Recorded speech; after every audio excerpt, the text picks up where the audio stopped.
जय राधा माधव कुंज विहारी, जय राधा माधव कुंज विहारी।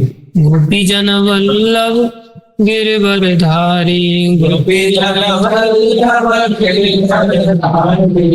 यशोदानंदन ब्रज जन रंजन, यशोदानंदन ब्रज जन रंजन।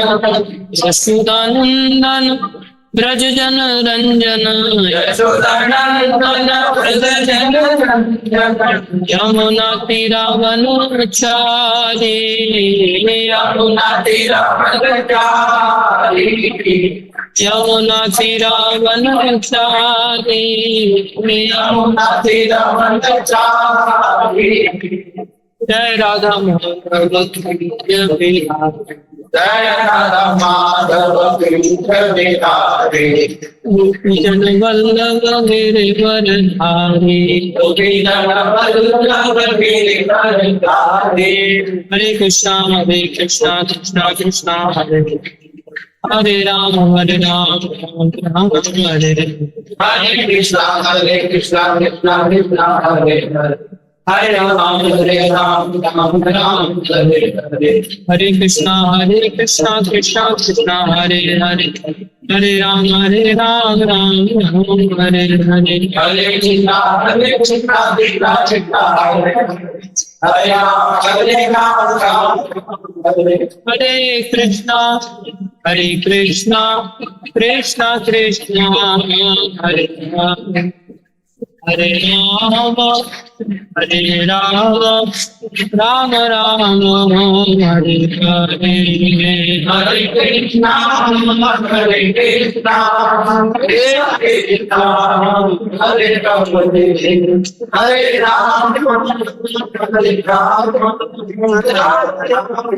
राम।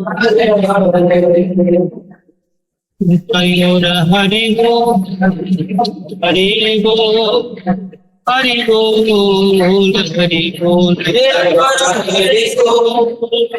हरि बोल हरि बोल हरि बोल। जय जय प्रभुपाद प्रभुपाद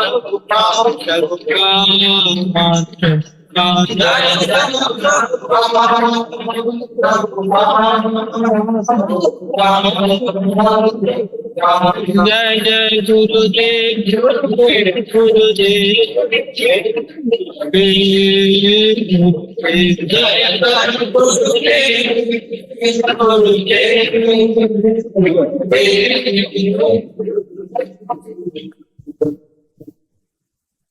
चेयर लेकर के बाहर ही बैठ जा, फिर सीधा बीच में जगह तो तेरे को दिख नहीं रही है, जैसे नजदीक नहीं बैठ सकता क्यों?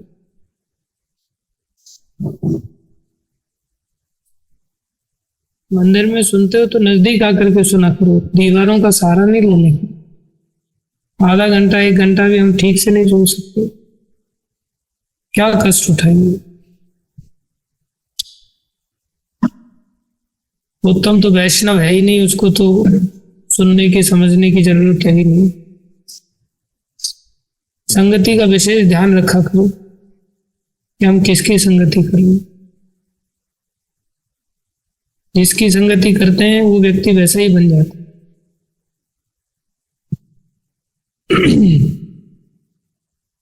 ओम नमो भगवते हरिनाम संकीर्तन महायज्ञ की जय। हरे कृष्ण महामंत्र की जय।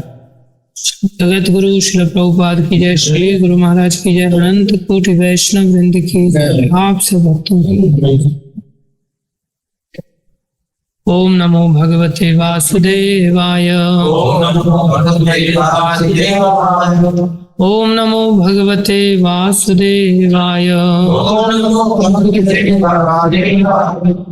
ओम नमो भगवते वासुदेवाय। ओम नमो भगवते वासुदेवाय। नारायणं नमस्कृत्यं नारायणं नमस्कृत्यं नरं चैव नरोत्तमं नरं चैव नरोत्तमं देवीं सरस्वतीं व्यासं ततो जयं मुदीरये। नष्टप्रायेषु भद्रेषु नित्यं भागवत सेवया भगवती उत्तम श्लोके भक्तिर्भवति नैष्ठिकी। श्रीमद् भागवतम स्कंद 2 अध्याय 3 श्लोक संख्या 16। वैयासिकिश्च भगवान् वासुदेव परायणः उरुगाय गुणोदारः सतां स्याहुर्हि समागमे।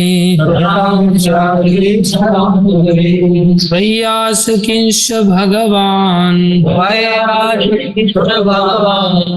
वासुदेव परायणः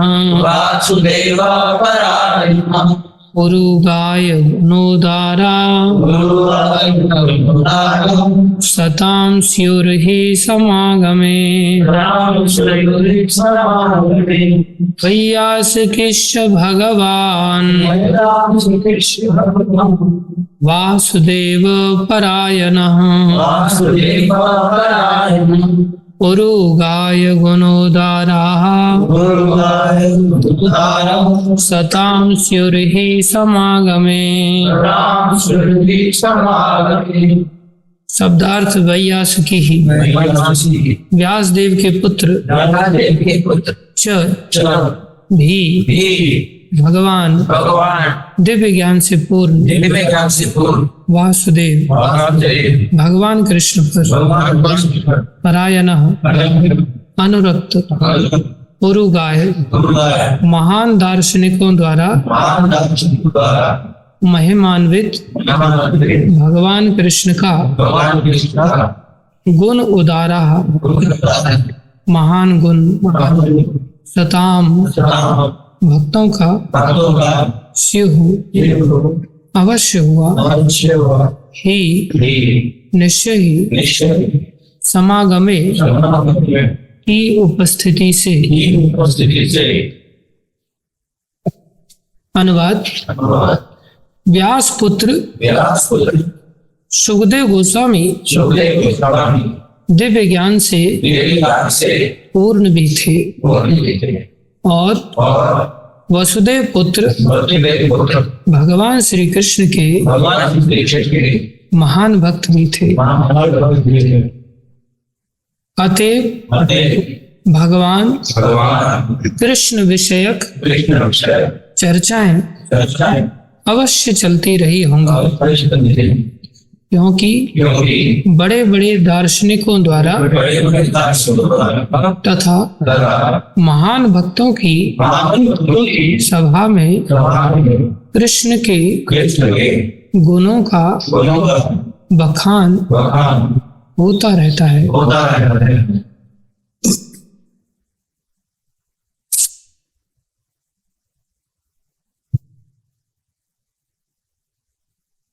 तात्पर्य अर्चनी वंदनी प्रातः स्मरणीय जगत गुरु श्री प्रभुपाद जी द्वारा। ओम अज्ञानं तिमिरन्धस्य ज्ञानाञ्जन शलाकया चक्षुरुन्मीलितं येन तस्मै श्री गुरुवे नमः। श्री चैतन्य मनोभीष्टं स्थापितं येन भूतले स्वयं रूपकदा मह्यं ददाति स्वपदान्तिकम्। वन्देऽहं श्रीगुरु श्रीयुतापदकमलं श्रीगुरुन् वैष्णवांश्च श्रीरूपं साग्रजातं सहगना रघुनाथान्वितं तं सजीवं साद्वैतं सावधूतं परिजनसहितं कृष्ण चैतन्यदेवं श्रीराधा कृष्णपदान् सहगना ललिता श्रीविशाखान्वितांश्च। हे कृष्ण करुणा सिन्धु दीनबंधो जगतपते गोपेश गोपीकांत श्री राधा कांत नमस्तुते।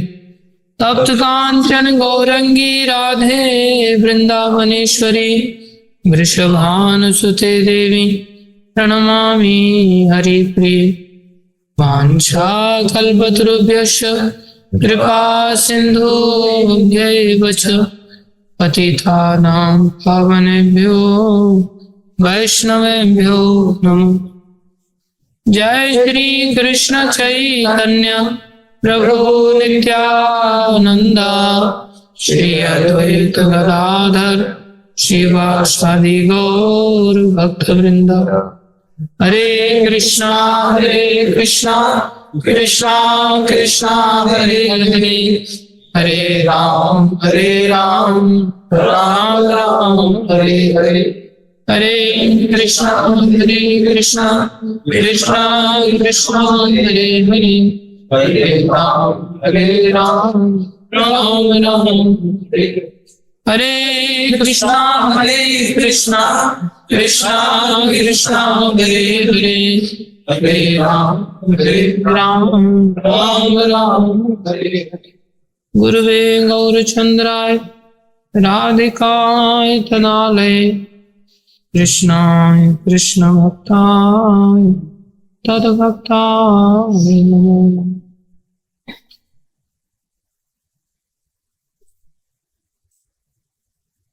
हरे कृष्णा। सभी भक्तों का हार्दिक अभिनंदन है। स्वागत है। तात्पर्य अर्चनी वंदनी प्रातः स्मरणीय जयतुरु श्रील प्रभुपाद जी द्वारा।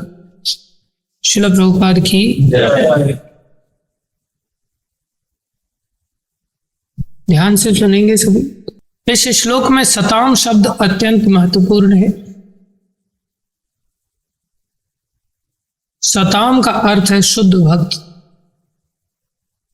जिसे भगवान की सेवा करने के अतिरिक्त अन्य किसी प्रकार की इच्छा नहीं रहती। शुद्ध भक्त समझ रहे,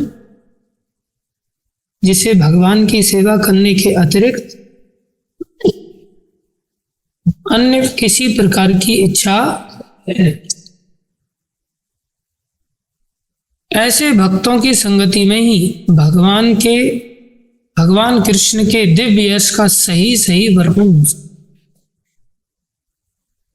ऐसे भक्तों की संगति मिल जाए तो हम भगवान को वास्तव में समझ सकते हैं और भगवान को समझ करके वैसा वर्णन कर सकते हैं। संगति का बहुत बड़ा रोल होता है।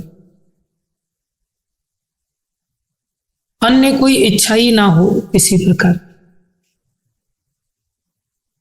ये शुद्ध भक्त की स्थिति में आती।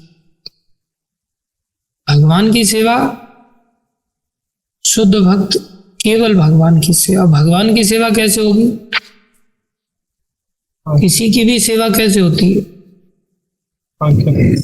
किसी की भी सेवा हम अपने ढंग से कर सकते हैं, उसको सेवा कहेंगे, या सामने वाले की आज्ञा पालन करने पर, सामने वाले की इच्छा अनुसार सेवा होगी, वो सेवा होगी। हम अपनी ओर से दूध पिलाने चले तो सामने वाला पानी मांग रहा है, तो पानी देना सेवा होगी या दूध देना सेवा होगी? पानी देना सेवा। इसी तरह से भक्ति का भी कोई भी अंग, अब जैसे दूध भी दे ही जा रही है और पानी भी दिया ही जा रहा है। संसारी से दृष्टि से देखेंगे दूध कीमती है, पानी इतना ज्यादा कीमती नहीं। ये संसारी दृष्टि से देखा जाए तो दूध देने वाला बड़ा सेवक माना जाएगा, लेकिन वो बड़ा सेवक नहीं। उसको पानी की जरूरत है तो उसको पानी देना चाहिए। ऐसी शुद्ध भक्ति किए बिना कोई निस्तार भी नहीं है, समाधान भी नहीं। ऐसी शुद्ध भक्ति एक होती है नेचुरली करना, एक होती है जबरदस्ती करना। तो चाहे हम जबरदस्ती करें या नेचुरली। नेचुरली भक्ति को स्मूथ भक्ति कहते हैं। कैसी भक्ति हो जाती है वो? स्मूथ को चिकना कहते हैं। वैष्णवों के ऊपर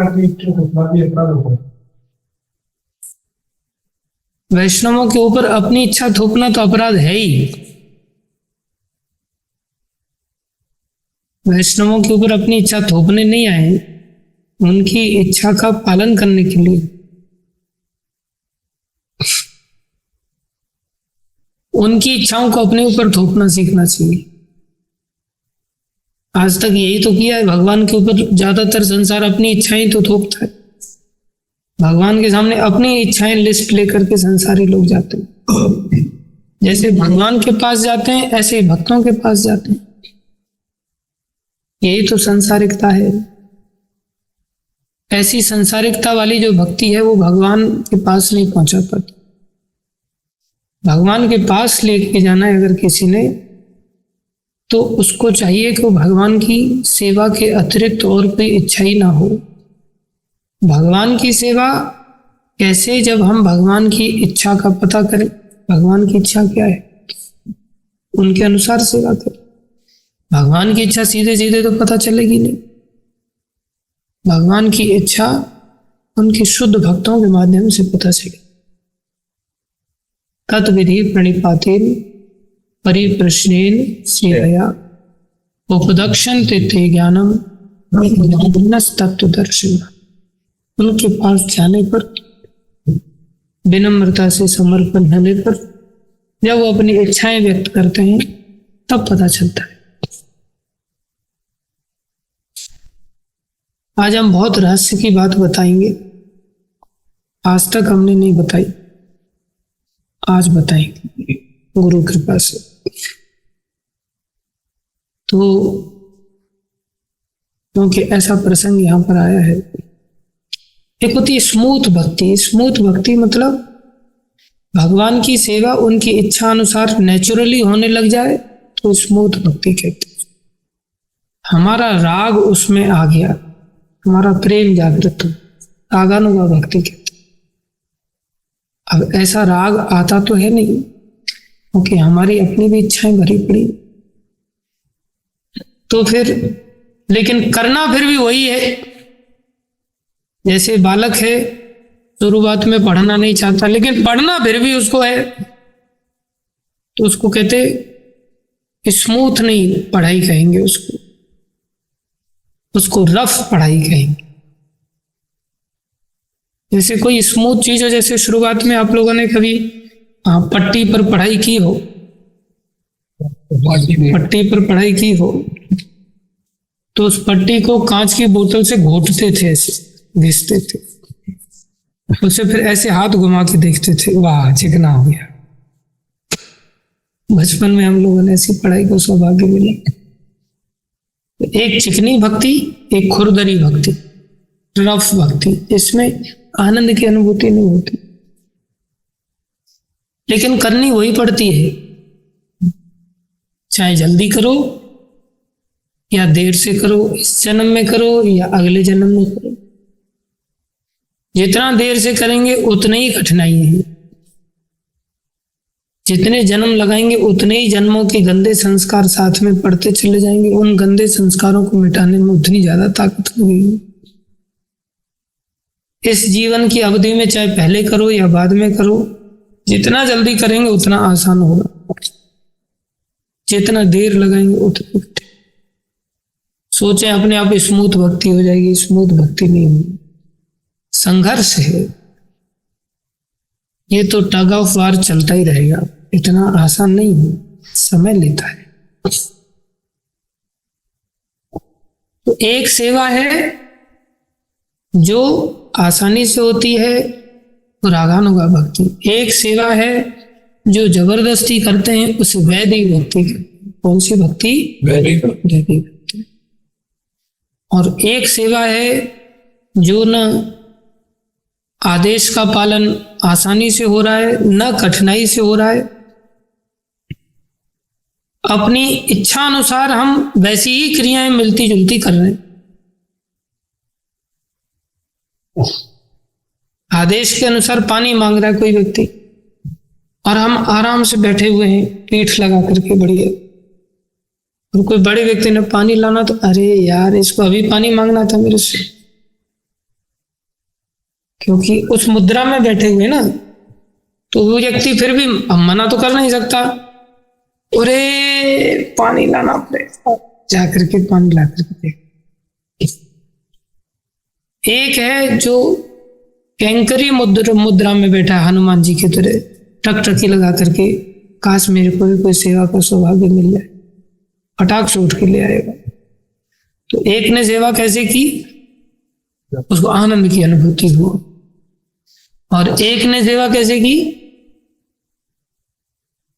कष्ट के साथ, दुखी होने, लेकिन दोनों ने किया क्या, सेवा। और एक व्यक्ति ने सेवा कैसे की, उसको भी लगा ये कुछ ना कुछ देते रहते, चलो मैं भी ले जा करके कुछ दे देता। उस व्यक्ति ने क्या किया, उस व्यक्ति ने अपने दिमाग से ले जा करके उसको बाजरे की रोटी पका दी, लो खाओ इसको,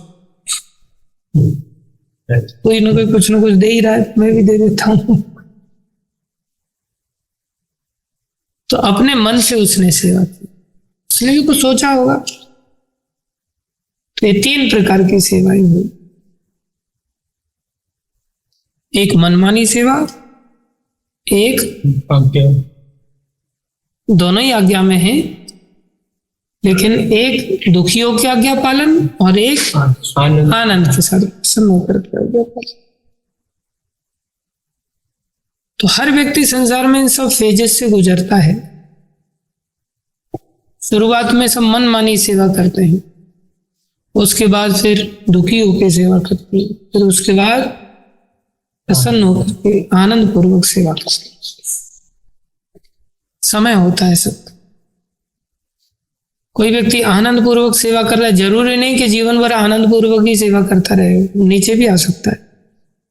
जब भक्तों के प्रति अपराध हो जाते हैं, जब हम कुछ ज्यादा ही असावधान हो जाते हैं, तो ऐसी स्थिति बन जाती है।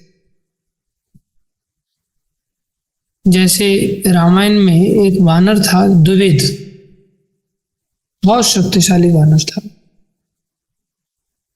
और वो भगवान का सेवक था, वानर सेवक। लेकिन वो लक्ष्मण जी से चिढ़ता था, और उस चिढ़ने के कारण उसको कृष्ण लीला में आसुरी प्रवृत्ति प्राप्त हो गई, और उसने गोपी का हरण किया, और फिर उसको मृत्यु प्राप्त हुई बलराम जी के द्वारा। तो जो भगवान की लीला में प्रवेश करने वाले लोग, वो भी भक्त अपराध के कारण फिर असुर बन जाते। सावधानी, गंभीरता बहुत जरूरी होती है। गंभीरता का ध्यान रखना चाहिए, चिढ़ना नहीं चाहिए, मन मर्जी से कार्य नहीं करना चाहिए। छोटी छोटी बातें आगे चल के बहुत बड़ा रूप ले लेती। तो ऐसे ऐसे लोग भी नीचे गिर जाते, और नीचे वाले लोग भी ऊपर चले जाते। जैसे अजामिल की कथा है, जैसे रत्नाकर की कथा है, इनका तो भागवत में उल्लेख आ गया। इनका पूर्व का इतिहास कैसा था। जो मनमाना आचरण करता है उसको अच्छा थोड़ी बोला जाता, उसको ठीक नहीं बोला जाता। ऐसे तीनों के तीनों भक्त हैं। इन 3 प्रकार के भक्तों को, जिसमें तीनों को ही अच्छा माना गया है, मनमाने ढंग से ही जा रहा है। भगवान ने तो सबको भक्त माना, लेकिन हमें शुद्ध भक्तों की संगति करनी चाहिए। इसकी करनी चाहिए शुद्ध भक्त। कैसे शुद्ध भक्त? जो क्या करते हैं, शुद्ध भक्ति करते हैं, वही शुद्ध भक्त हैं। अब शुद्ध भक्ति कैसे हो सकती है? अपनी इच्छा को हटा दिया जाए। अपनी इच्छा को हटा के शुद्ध भक्ति कैसे होती है? भगवान के भक्तों की इच्छा का आश्रय लेकर के। हर चीज में, छोटी से छोटी चीज, जैसे सुखदेव गोस्वामी जब कथा कह रहे थे, सूत गोस्वामी पीछे बैठे थे, तो जो लीडर होता है एक प्रकार से वो चेहरा देख करके पकड़ लेता है किसकी गंभीरता का स्तर क्या है। तो उन्होंने देखा बड़े ध्यान से सुन रहा है बालक, तो उसको आगे बुला के लेके आए, इधर आगे बैठ के। जब उन्होंने देख लिया था कि पीछे बहुत ध्यान से सुन रहा है, तो फिर आगे क्यों बुलाया था उन्होंने?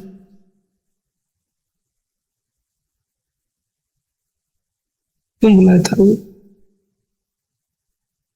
जब ऑलरेडी उन्होंने देख लिया कि पीछे ध्यान से सुन रहा है, गंभीर व्यक्ति है, गंभीर बालक है, फिर उनको आगे क्यों बुलाए?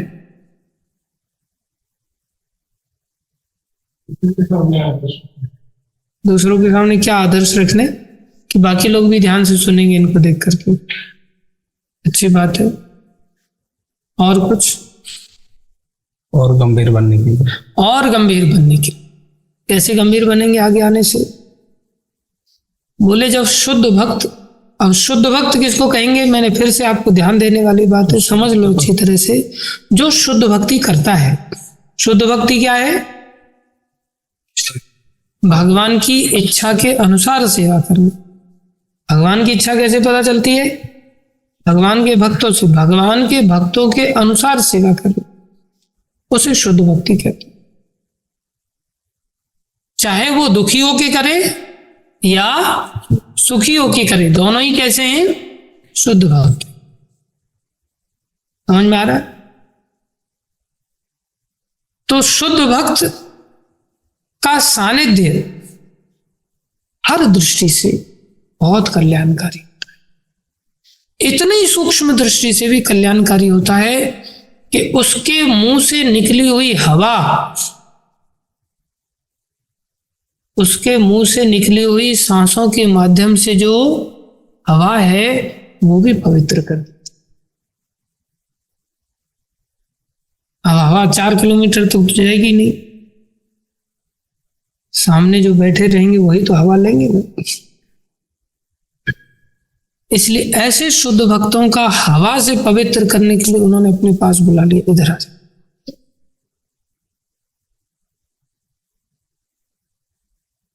ऐसा लाभ लेने की हमें शुद्ध भक्तों से चेष्टा करनी चाहिए। और कोई मेरे जैसा धूर्त अगर बखान करने की चेष्टा कर रहा हो, उससे दूर बैठना चाहिए, जिससे कि कहीं हवा से अपवित्र ना हो जाए।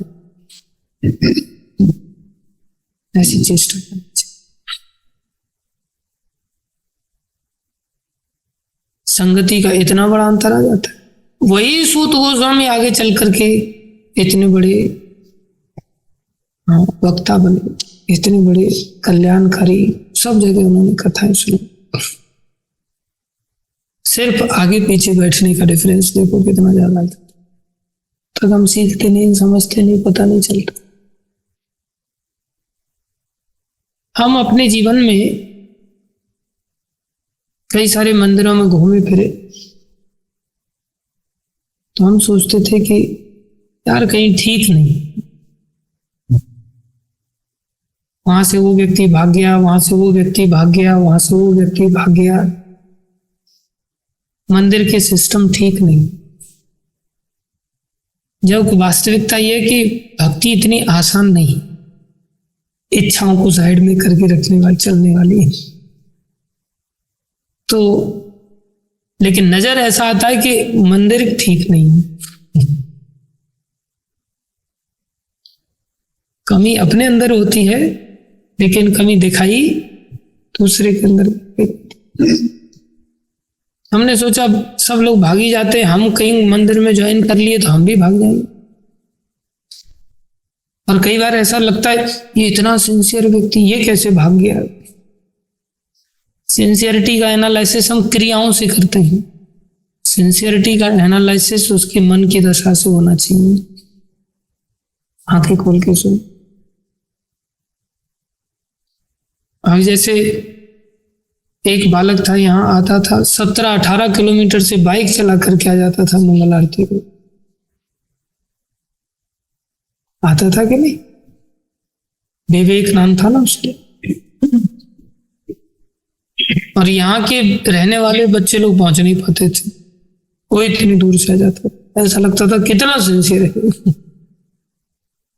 ठीक है, लेकिन मन पर चढ़ गई थी बात उसकी, मेरे को ये काम करना है बस, और मन से उतर भी गई। कोई बात उसको ऐसी मन पे पहुंच गई जिसके चलते भगवान को छोड़ दिया एक प्रकार से, मंगल आरती छोड़ दिया एक प्रकार से, आराधना ही छोड़ दी। तो कोई बात किसी के मन पे चढ़ जाती है तो कोई बात उतर जाती है, तो इसको कहते हैं मन के राजा।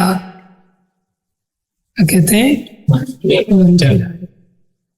मन में आ गया तो करेंगे। अब क्रिया से ऐसा लग रहा वो कैसे चला गया, मतलब जरूर मंदिर के किसी व्यक्ति ने उसको कुछ किया होगा। किया क्या हो, गला घोंट दिया क्या? क्या किया है, क्या करेंगे?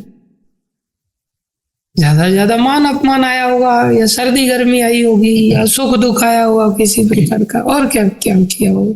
ये सब तो आना ही होता है, गीता में कहा है तुल्य निंदा स्तुतिर्मौनी, ये सब चीजें तो आएंगी। तथा मान अपमान, इसमें क्या है? ऐसे थोड़ी महाप्रभु ने इस भक्ति मार्ग में चलने से पहले बोल दिया त्रिनाद अभी, तो आएगा ही आएगा। तो बोले मन रूपी राजा को ठेस न पहुंच जाए। जिन्होंने मन को राजा बना रखा है जीवन में, उसको ठेस न पहुंचे, ये बड़ा खतरनाक हो जाए। ना समझी थी हमारी इस प्रकार से, जो हमने सोचा कि किसी मंदिर में ज्वाइन करने के बजाय अपना मंदिर बनाएंगे। क्या करेंगे? अपना मंदिर, लाइक माइंडेड लोगों के साथ रहें। लेकिन ये लाइक अनलाइक संसार है, थोड़े समय लाइक माइंडेड मिल जाते हैं, थोड़े समय बाद अनलाइक हो जाते हैं। जब लव मैरिज होती है तो लाइक माइंडेड रहते हैं, जब डाइवर्स हो जाता है तो अनलाइक हो जाते हैं। ये सब 4 दिन की चांदनी है, फिर अंधेरी रात, ये सब चीजें चलती रहती है। जहां विषयों का इतना बड़ा गहरा एक दूसरे के प्रति आपूर्ति की स्थिति है, वहां भी लाइक अनलाइक हो जाता है। तो भक्ति मार्ग में लाइक कितने दिन टिकेगा? वहां भी तो लाइक अनलाइक होता रहेगा ना। कोई भक्त ऐसा अच्छा लगेगा, ऐसा लगे प्राण दे दो इसके लिए, और वही भक्त ऐसा लगे इसके प्राण ले लो। थोड़े समय बाद ऐसा लगेगा इसके प्राण ले लो सीधा। ये सब चीजें चलती रहती है।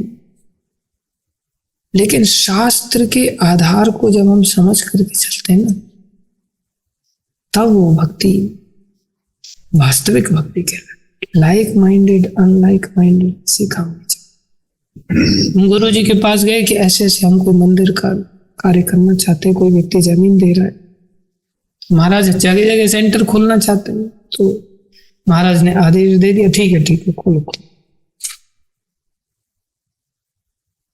और दैव इच्छा से महाराज को किसी ने कुछ बोल दिया तो महाराज ने आदेश कैंसिल भी कर दिया थोड़े दिन बाद। अब उनकी मौज है, वो चाहे जैसा आदेश दे सकते हैं, बोलेंगे पानी लाओ और पानी को वापस भी भेज सकते हैं, जाओ दूध लाओ, या बोल सकते हैं पानी को फेंक दो और पानी को भिगवा करके फिर लाओ पानी लाओ, ऐसा भी कर सकते हैं। यही तो भक्ति है।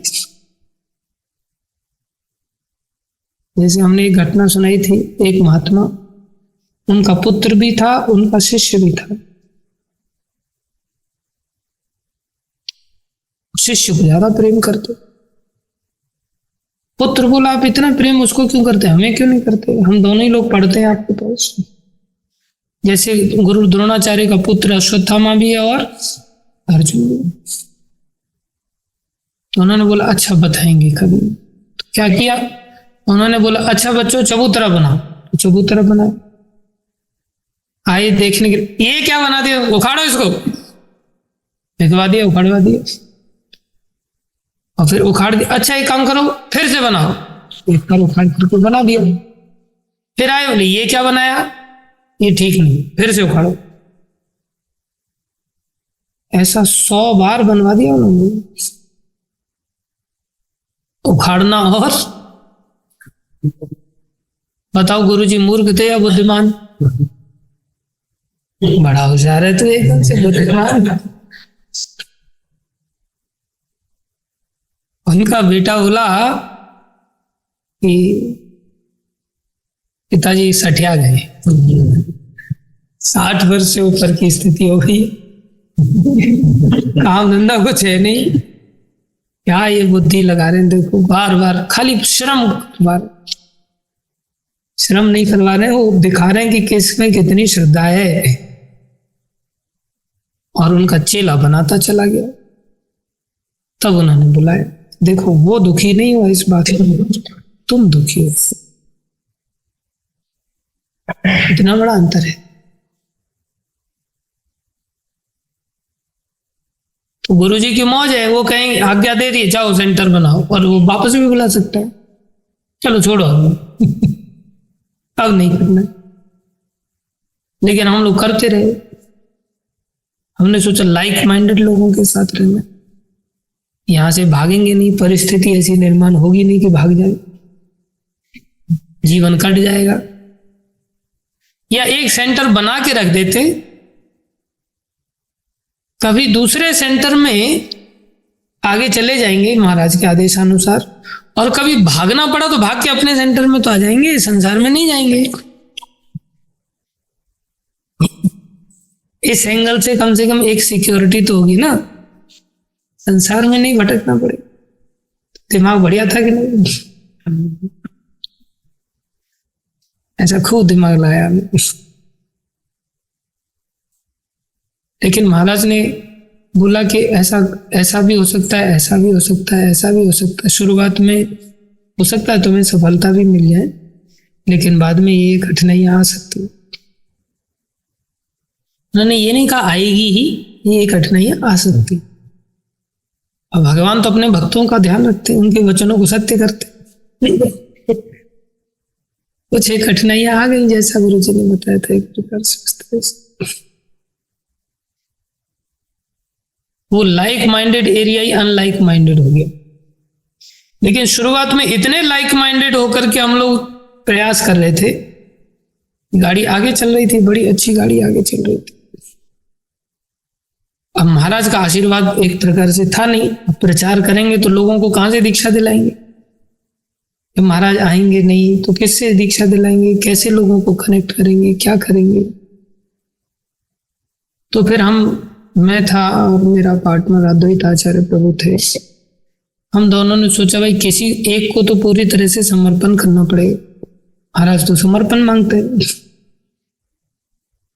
समर्पण मांगने वाले वैष्णव अगर मिल जाए ना तो बड़े भाग्य की बात है, क्योंकि हम अपनी ओर से तो कभी जीवन में करेंगे नहीं, सामने वाला मांगे नहीं तो फिर गाड़ी आगे कैसे बढ़ेगी?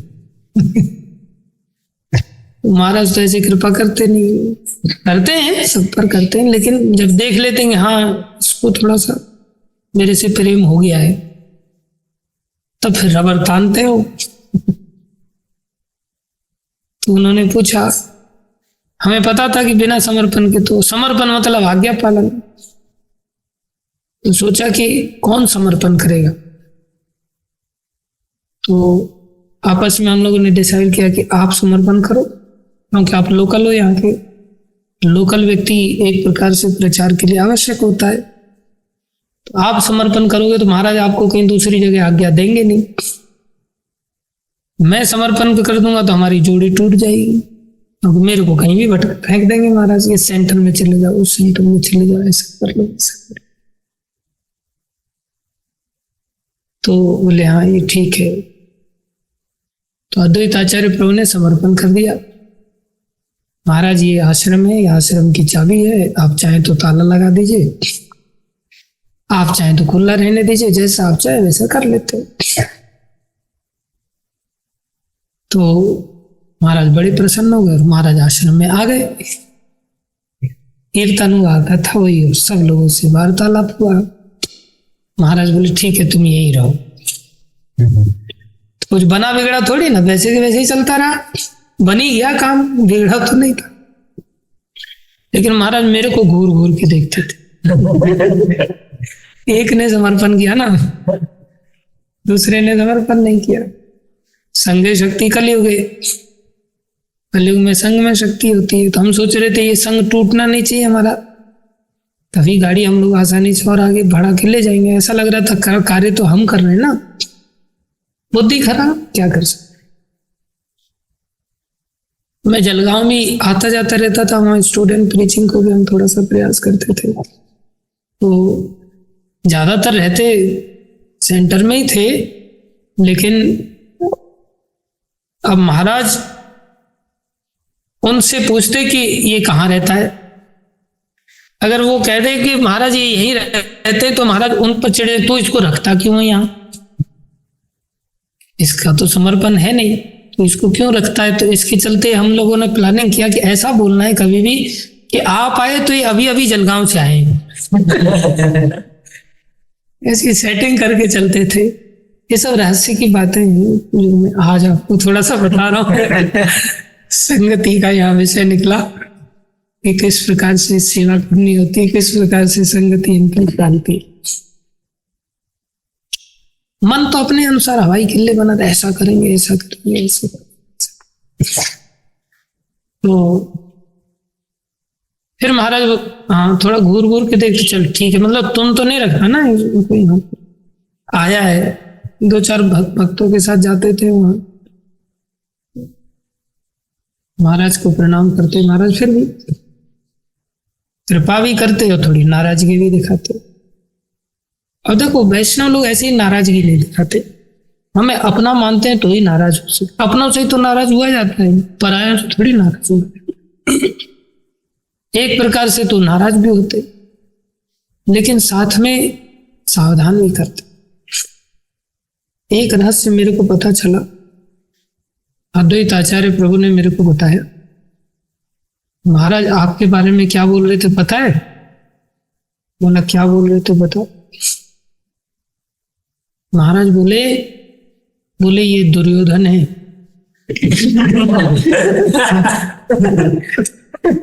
कितने रहस्य की बात है देखो, जो आज तक हमारी हिम्मत नहीं हुई किसी को बताने की, लेकिन यहाँ पर ये सीखने वाली बात है, हम सबको सीखना चाहिए। मैं तो अपने आप को तो सुयोधन ही मानूंगा ना, लेकिन महाराज कहते हैं ये दुर्योधन है, इसकी संगति में मत रहा करो, इससे दूर रहा। तो मेरे को उन्होंने बताया ये बात। कारण क्या था इसके पीछे? मनमानी भक्ति। मैंने महाराज से कहा, महाराज मैं आपके लिए तो कार्य कर रहा हूं। महाराज कहते हैं मैं तो प्रसन्न नहीं हूं, लेकिन मुझे तो पूछो कि मेरे लिए क्या कार्य है। तो महाराज कहते हैं दुर्योधन है, इसकी संगति नहीं कर। तो भक्ति कर रहा है लेकिन मनमाना आचरण करता है ना। लड़ाई तो अर्जुन ने भी लड़ी, लड़ाई दुर्योधन ने भी लड़ी, दोनों ही बाहर से एक ही कार्य नजर आ रहा है करते हुए, लेकिन एक अर्जुन है और दूसरा दुर्योधन है। तो जैसे रत्नाकर थे, डाकू थे, उनका इतिहास ऐसा था, तो प्रैक्टिकली डाकू थे, आगे चल करके महाभागवत वैष्णव बन गए। संतों के दया से असंभव संभव हो जाता है, समर्पण करने से सब कुछ। नारद जी के प्रति उन्होंने समर्पण किया, उल्टा ही नाम जपने की आज्ञा प्राप्त कर ली, उस आज्ञा का पालन किया। ऐसा नहीं सोचना कि दुर्योधन अभी भी दुर्योधन है।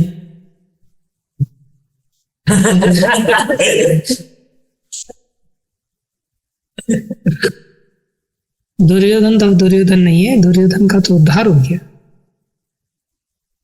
भगवान की दया से, लेकिन मैं अभी भी दुर्योधन हूं। इसलिए हाँ, किसके लिए दुर्योधन? आप सब लोगों के लिए। इसलिए मेरी संगति से अभी भी व्यक्तियों को दूर रहना चाहिए। प्रभुपाद जी की संगति उनके ग्रंथों के माध्यम से कर सकते हैं, गुरुजनों की संगति उनके सानिध्य से कर सकते हैं। जैसे राधा मोहन प्रभु हैं, अच्छे भक्त हैं, जगदीश हरि प्रभु हैं, अच्छे भक्त हैं। आप सब लोग ही अच्छे भक्त हैं। महाराज चाहते हैं कि मैं दुर्योधन से जीवन में बदलाव लेके आ जाऊं, लेकिन बदलाव नहीं ला पा रहा हूं। लेकिन उनकी कृपा पे भरोसा है कि एक दिन तो बदल ही जाएगा। पॉइंट इज, हमें जो मनमानी भक्ति करते हैं ऐसे लोगों के साथ नहीं जीवन में, ये महाराज सिखा रहे। संगति का बहुत बड़ा असर होता है। हमें ऐसी संगति में नहीं रहना चाहिए। जैसे हमारे बीच में उत्तम मोहन प्रभु हैं, ये कई सारी यात्राएं करते हैं, जाते हैं, कार्य करते हैं, सेवाएं करते हैं, लेकिन फिर भी मनमाना आचरण तो।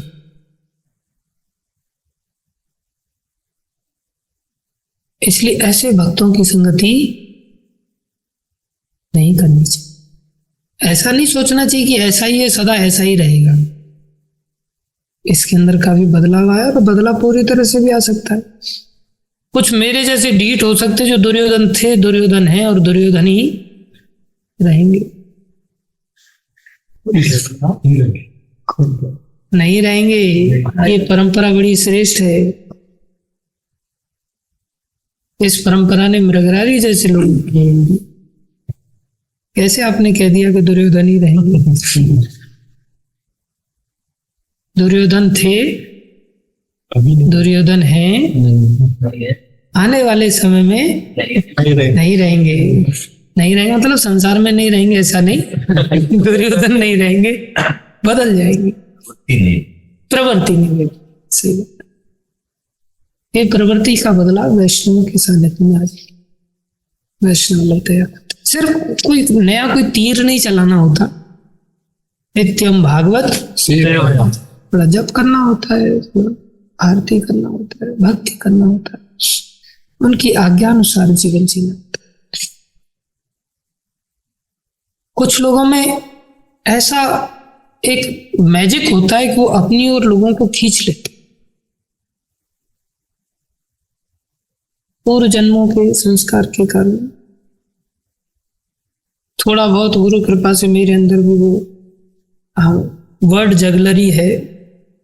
भक्ति तो नहीं है, एक वेश्या वृत्ति होती है ना, जो वेश्या बढ़िया सुंदर श्रृंगार करके आकर्षित कर लेती है, ऐसी वृत्ति है। तो मैं भी खींच लेता हूं लोगों को, लेकिन विचारों का भला नहीं होता। ऐसे उत्तम मोहन प्रभु में भी वो सामर्थ्य है, वो लोगों को खींच लेते अपनी ओर, लेकिन लोगों का भला नहीं कर सकते। तब तक नहीं कर सकते तब तक कि हम अपने जीवन में समर्पित ना हो जाए। इसलिए आश्रम के अंतर्गत भी संगति बहुत फूक फूक करके कदम करनी चाहिए। देखना चाहिए किसका जीवन मन मर्जी वाला है। चाहे वो साधु ही जीवन जी रहा है, चाहे वो बहुत बढ़िया कीर्तन कर रहा है, डांस कर रहा है, सब कुछ कर रहा है, लेकिन कदम बहुत फूक फूक करके। मित्रता ठीक है, सबसे मित्रता करनी चाहिए, लेकिन सानिध्य करते समय संगति का बहुत थोड़े से संपर्क में ही व्यक्ति में बदलाव आ जाता। इसलिए सभी भक्त लोग, खाली उत्तम मोहन प्रभु को तो मैं नाम लेकर के बोल रहा हूं, क्योंकि उन्होंने मेरे को अधिकार दे रखा है कि प्रभु जी मेरे को लेकर के आप कुछ भी बोल सकते। लेकिन इसका अर्थ ये नहीं कि बाकी लोग ऐसे नहीं है। कोई भी व्यक्ति मोबाइल लेके ऐसे टाइपिंग कर रहा है ना, किसी को देख करके छुपा करके थोड़ा दूर रहो ऐसे लोग से। कोई मन मर्जी से चोरी कहां से आ रही है, ऐसे टाइपिंग करना क्यों पड़ रहा है? कहीं ना कहीं हृदय की चोरी है हम सबको। इसलिए कम या ज्यादा मात्रा में कोई हीरा चोर है तो कोई खीरा चोर है, हम सभी उस कैटेगरी में आ। कोई किसी चीज को लेकर चोरी कर रहा है तो कोई किसी चीज को लेकर के चोरी कर। संगति आचार्यों की जाए, ग्रंथों की जाए, कथा की जाए, हरि नाम की जाए। अब जो अच्छे भक्त हैं दिखाई दे जाते हैं, उन भक्तों की करने की चेष्टा। मेरे जैसे धूर्तों के दुर्योधन की संगति करना बहुत बड़ा घाटे का सौदा हो सकता है। इसलिए मेरी संगति से तो आप लोगों ने सदा ही दूर रहना चाहिए और जीवन को शुद्ध भक्ति की ओर ले जाना चाहिए। ऐसे भक्तों की संगति में ही भगवान कृष्ण के दिव्य यश का सही सही वर्णन हो सकता है। भगवान द्वारा कहा गया है कि उनकी कथाएं आध्यात्मिक महत्व से युक्त होती हैं और यदि कोई एक बार भी सताम की संगति में भगवान के विषय में श्रवण करता है तो अवश्य ही उसे इस महान शक्ति का आभास मिल जाता है। एक बार महान शक्ति, कथा में इतनी ताकत है, इतनी शक्ति, और उसमें स्वतः भक्ति उत्पन्न हो जाती है, स्वतः कुछ नहीं करना। ये भक्तों की संगति का कितना बड़ा प्रभाव, शुद्ध भक्तों की संगति। यहाँ तो कितने समय से प्रयासरत हैं लेकिन हृदय का, पेट का पानी नहीं हिलता, हृदय परिवर्तन का। ऐसा तो वो भक्ति नहीं। दुर्योधन भी भगवान की सेवा कर रहा था, बड़ा सा दुशासन का महल देना चाह रहा था, लेकिन अंदर कपट था, अंदर भगवान के ऊपर, भगवान को वश में करके राज भोगना चाहता। इसलिए ये बहुत खतरनाक है, हमें संगति से बचना चाहिए। इसका तात्पर्य थोड़ा सा और भी आगे है, उसे कल चर्चा करेंगे। आज थोड़ा समय ज्यादा हो गया है, गंभीर विषय था, इसको हमें संगति के रूप में गंभीरता से लेना चाहिए और जीवन को सफलता के मार्ग को आगे। भागवत महापुराण की जय, श्री प्रभुपाद की जय, श्री गुरु महाराज की जय, अनंत कोटि वैष्णव वृंद की जय।